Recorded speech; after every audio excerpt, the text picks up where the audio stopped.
गणेश चतुर्थी क्यों मनाया जाता है? गणेश चतुर्थी की कहानी। भारत में अनेकों त्योहार मनाए जाते हैं। गणेश चतुर्थी का त्योहार उनमें से एक है। वैसे तो गणेश जी की पूजा को ही गणेश चतुर्थी कहा जाता है, लेकिन आप में से ऐसे बहुत से लोग हैं जिन्हें कि ये नहीं पता कि क्यों गणेश चतुर्थी मनाया जाता है। वैसे आपके जानकारी के लिए बता दूं कि गणेश चतुर्थी भगवान गणेश जी के जन्मदिन के रूप में मनाई जाती है। वह शिव और पार्वती के पुत्र हैं। गणेश चतुर्थी वैसे तो भारत के कई राज्यों में मनाया जाता है, लेकिन महाराष्ट्र के लोगों को इस त्योहार का बेसब्री से इंतजार होता है। भगवान गणेश ज्ञान, समृद्धि और सौभाग्य के प्रतीक हैं। भारत में लोग कोई भी नया काम शुरू करने से पहले भगवान गणेश की पूजा करते हैं।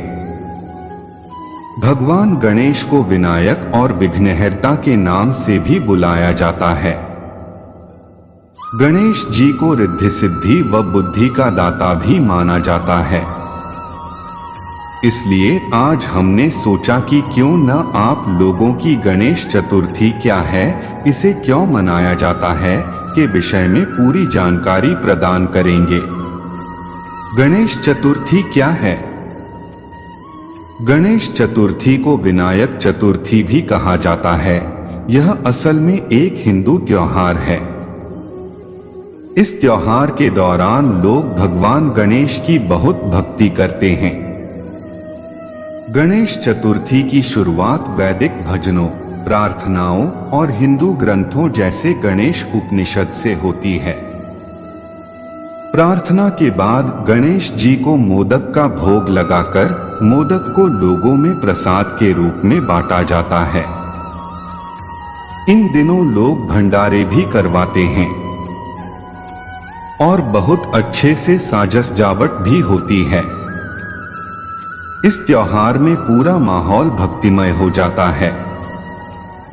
गणेश चतुर्थी के दौरान सुबह और शाम गणेश जी की आरती की जाती है और लड्डू और मोदक का प्रसाद चढ़ाया जाता है।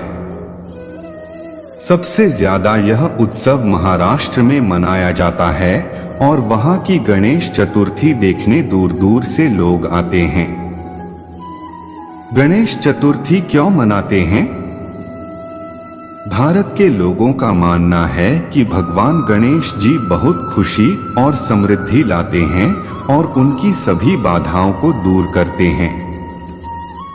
तो गणेश जी को प्रसन्न करने के लिए लोग उनके जन्म दिवस को गणेश चतुर्थी के रूप में मानते हैं। लोग उत्सव के लिए विभिन्न प्रकार के भोजन तैयार करते हैं। हिंदू धर्म में गणेश जी की पूजा करना बहुत महत्वपूर्ण माना जाता है।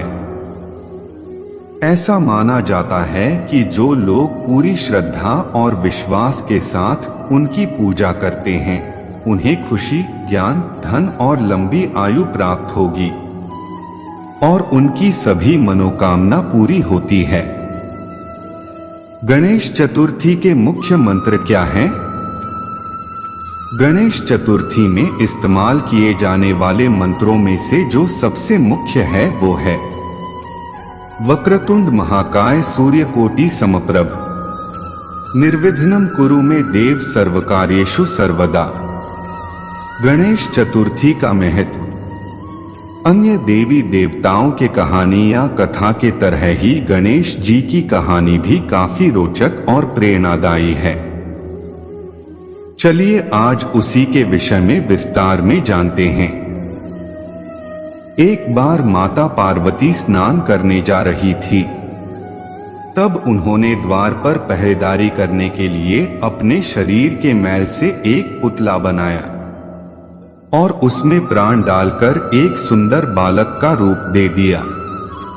माता पार्वती बालक को कहती हैं कि मैं स्नान करने जा रही हूँ, तुम द्वार पर खड़े रहना और बिना मेरी आज्ञा के किसी को भी द्वार के अंदर मत आने देना। यह कहकर माता पार्वती उस बालक को द्वार पर खड़ा करके स्नान करने चली जाती हैं। वह बालक द्वार पर पहरेदारी कर रहा होता है कि तभी वहां पर भगवान शंकर जी आ जाते हैं और अंदर जैसे ही अंदर जाने वाले होते तो वह बालक उनको वही रोक देता है। भगवान शंकर जी उस बालक को उनके रास्ते से हटने के लिए कहते हैं, लेकिन वह बालक माता पार्वती की आज्ञा का पालन करते हुए भगवान शंकर को अंदर प्रवेश करने से रोकता है, जिसके कारण भगवान शंकर क्रोधित हो जाते हैं और क्रोध में अपनी त्रिशूल निकलकर उस बालक की गर्दन को धड़ से अलग कर देते हैं। बालक की दर्द भरी आवाज को सुनकर माता पार्वती जब बाहर आती है तो वो उस बालक के कटे सिर को देखकर बहुत दुखी हो जाती हैं। भगवान शंकर को बताती है कि वो उनके द्वारा बनाया गया बालक था जो उनकी आज्ञा का पालन कर रहा था, और माता पार्वती उनसे अपने पुत्र को पुनर्जीवित करने के लिए बोलती है। फिर भगवान शंकर अपने सेवकों को आदेश देते हैं कि वो धरती लोक पर जाए और जिस बच्चे की मां अपने बच्चे की तरफ पीठ करके सो रही हो उस बच्चे का सिर काट कर ले आए। सेवक जाते हैं तो उनको एक हाथी का बच्चा दिखाई देता है जिसकी मां उसकी तरफ पीठ करके सो रही होती है। सेवक उस हाथी के बच्चे का सिर काट कर ले आते हैं। फिर भगवान शंकर जी उस हाथी के सिर को उस बालक के सिर स्थान पर लगाकर उसे पुनः जीवित कर देते हैं। भगवान शंकर जी उस बालक को अपने सभी गणों को स्वामी घोषित करते देते हैं। तभी से उस बालक का नाम गणपति रख दिया जाता है।